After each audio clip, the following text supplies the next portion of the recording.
What is going on, people of Earth? What is going on, comic book community? It is TJ, aka Flash by Night, and we are back here with another episode of the Re-Up.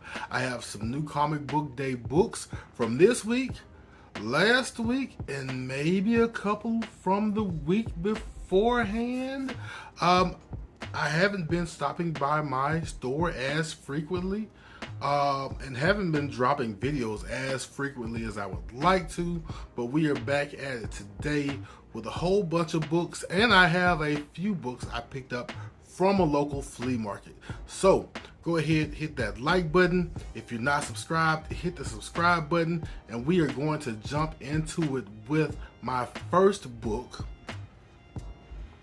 You all know it. You all may or may not love it. What If Miles Morales Was Thor, issue number 4.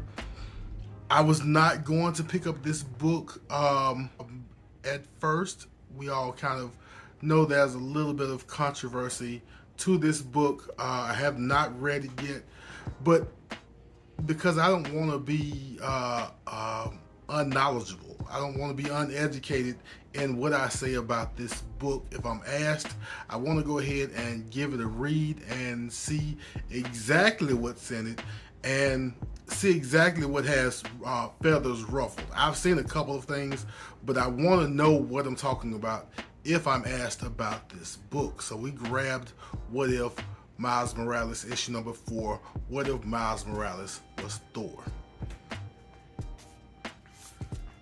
The next book I picked up, Miles Morales Spiderman, issue number 39. And if you have been keeping up, you know that in Miles Morales issue number 38, we finally ended up in the, I think it's the Empire of the Spider, or the Spider Empire, where Salem, or Selim, or Selim, I'm not sure how to pronounce it, but he is running his own territory in Brooklyn. He's got Brooklyn kind of in its own dimension, walled off. So he hadn't technically like taken over the United States or anything, but he has figured out how to put Brooklyn in another dimension and for him to run that basically. And as you see, Peter Parker is on the cover. If you read the last page of issue number 38, you know why Peter is here. And we're probably going to get some more background on this version of Salem, however you pronounce it, because I'm not so sure the one that we know from the Clone Saga is this guy here, at least from the way they tell the story. So we'll see what happens when we crack this open. Next book we have Captain America, Symbol of Truth, issue number 2. You got Sam and Deadpool hanging out.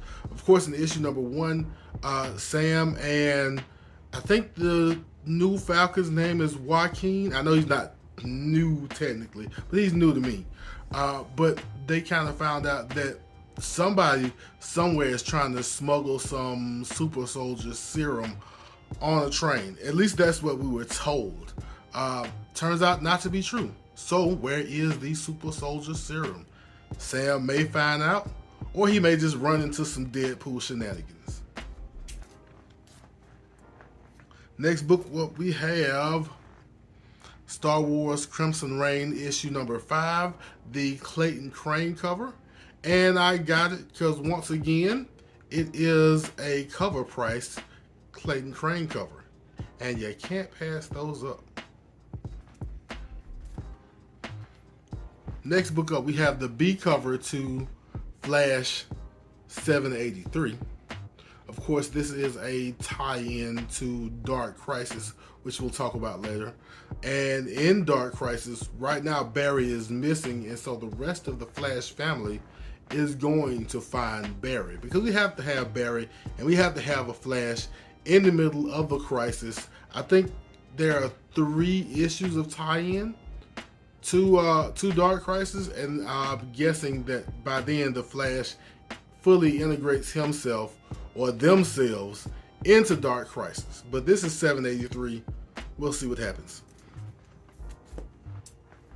Next book up is a cover I haven't seen for everyone who grabbed Nocterra issue number 11. I believe that is the C cover. And of course, we have our heroes making a temporary alignment with Blacktop Bill that can't possibly go well. Also, I think this is the end of the second story for Nocterra. I think issue number 12, whenever it comes out, starts a new story, third chapter basically. So again, we'll see what's in here. One of the favorites of the past month, Daniel Warren Johnson's Do a Powerbomb, issue number 1. I told a couple of community members I finally got this book, and they cheered like I had just won the Super Bowl or something, so it must be good. This book I actually got as a cover buy because it was a nice Ivan Tao cover, and when I saw it on the previews, it looked like a Virgin cover. I actually watched another community member's video today where he did sort of the same thing. He ordered the book, thought the book was a Virgin cover, but it wasn't. But this is Robin Hood Annual issue number 1. And like I said, I thought that this was a Virgin cover. It is not, but it is still a Ivan Tao sort of kind of negative space close to it. I still like the cover. I would have loved if it was a Virgin cover, but the trade dress does not do any injustice to the art. Next book up, we are making way. Last Bot Standing, issue number 2. Of course, this is the kind of Transformer version of Last Ronin from IDW. I think this is 3 or 4 issues long. And it started out pretty good. We found out that the last bot standing, or at least our main character for now, is Hot Rod or Rodimus. I'm not sure which one. They didn't explain in issue number 1. So we'll read issue number 2 and see if we learn anything else. Next book up may indeed be the last regular Transformers book, Transformers Fate of Cybertron. Of course, IDW, I think, is losing the license to Transformers pretty soon. And so this may be the end of the IDW Transformers run, of course, except for the Last Bot Standing. And my last book for 2 weeks ago, which may actually be 3 weeks ago, A Calculated Man issue number 1. We have to give this a read because I said, and I've been saying for maybe 2 or 3 years, if anyone ever comes out with a book, makes a book where the accountant is the protagonist, antagonist, whatever main character, they can go ahead and sign me up, take my money. So Aftershock has done that with A Calculated Man. Basically, accountant, bookkeeper, money launderer, numbers fudger for the mob, who has decided to take his skills to the other side and wipe some of them out. Now we're moving on to our books for this week. We've got Mellow Society, issue number 3.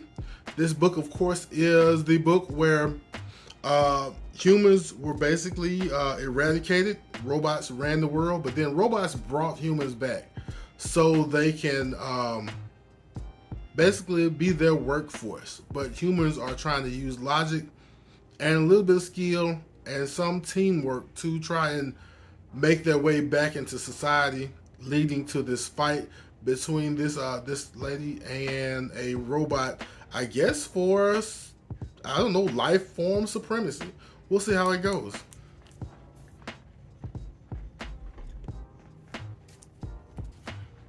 Philadelphia, issue number 23.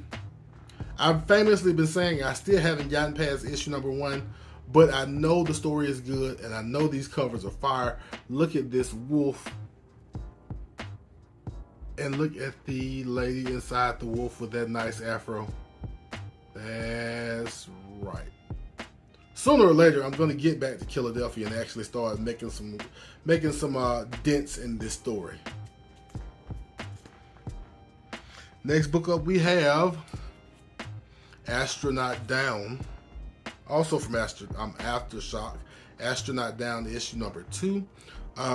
We basically have a world where this, I think it's like a sickness or a plague is taking over, and the astronaut is basically a person who is going across the multiverse to other universes to try and find an answer. They're also dealing with some religious people who think that this virus or whatever is taking over is a plague from God, and once it washes away all of the people who don't deserve to be here or whatever, that it'll go away and they don't need to use science. So there's kind of this religion versus science undertone in this book.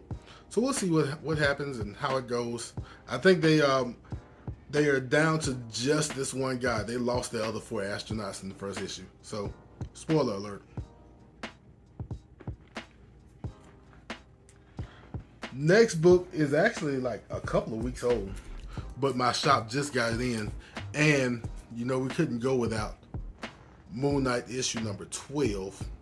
We found out in issue number 11, Zodiac finally told us what his mission was, and it's basically to get Moon Knight back to his killing ways, back to his ruthlessness.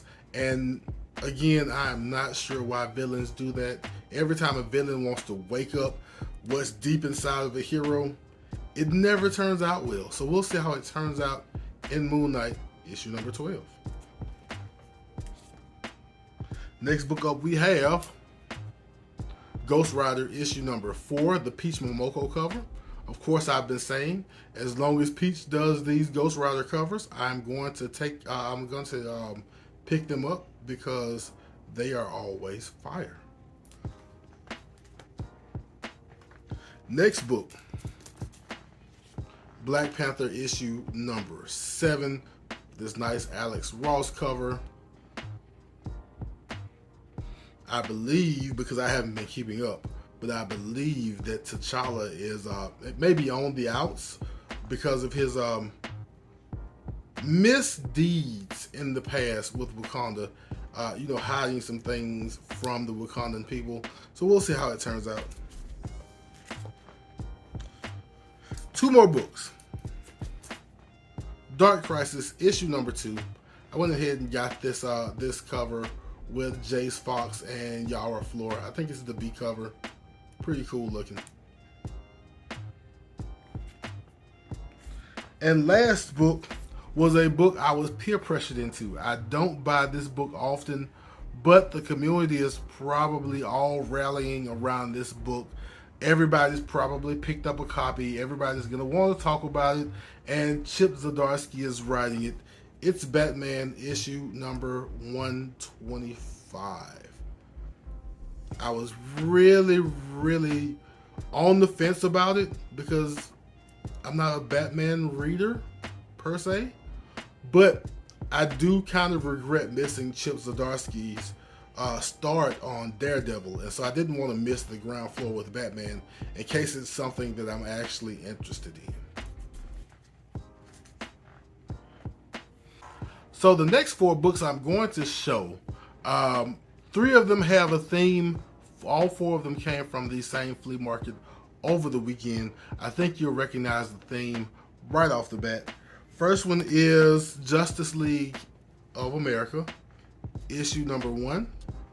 We've got this Iwo Jima homage with the American flag and the Justice League. I think it was that Simon Baz, I think, and is that Oliver? I'm not sure who that is, who the third person is here.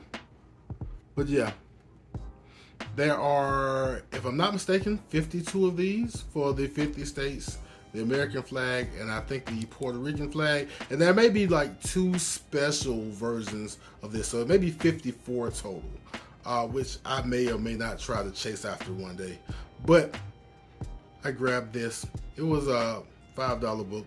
Not bad. Next book I have is Semper Fi, Tales of the Marine Corps, issue number 3. Of course, why not? Next book I have is actually a second to a book I got at Heroes Con. Not this past weekend, but the weekend beforehand. I actually got a copy of this book at Heroes Con for a good price, and then I got Larry Hama to sign it for me, and so now I have run across a second one in basically a week's time, and it is G.I. Joe issue number 48, First Sergeant Slaughter.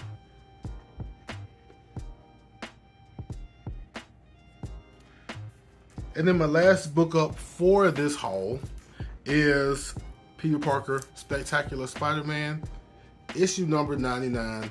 I believe this is the second Spot and first cover appearance of Spot. And we all know that Spot is going to be the villain, or at least one of the villains, in the new Spider-Verse movie whenever it comes out this year, next year, year after next, whenever it does. We'll be at the movie theater. We'll be watching Spot, and right now Spot is watching you.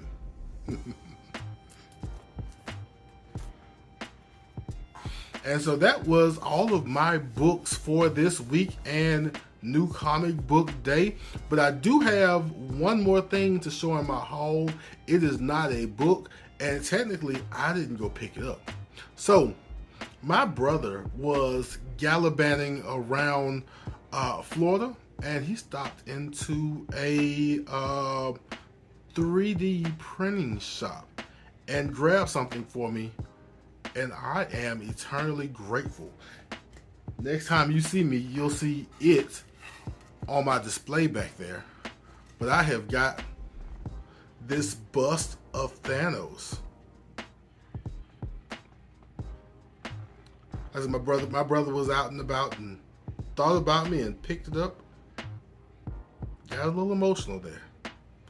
But yeah, we got Thanos here. He'll be hanging out on the display back there from now on. But that is really what brings an end to my haul this week. I hope you enjoyed yourself. I hope you saw something you liked. If you did enjoy yourself, go ahead, hit that like button. And if you want to keep up with me, picking up my comics, and maybe picking up 1 or 2 more busts, hit the subscribe button, hit the notification bell. Of course, feel free to leave comments. And as we always do at this time, love yourself, love others, and I, and Thanos, will be back in a flash.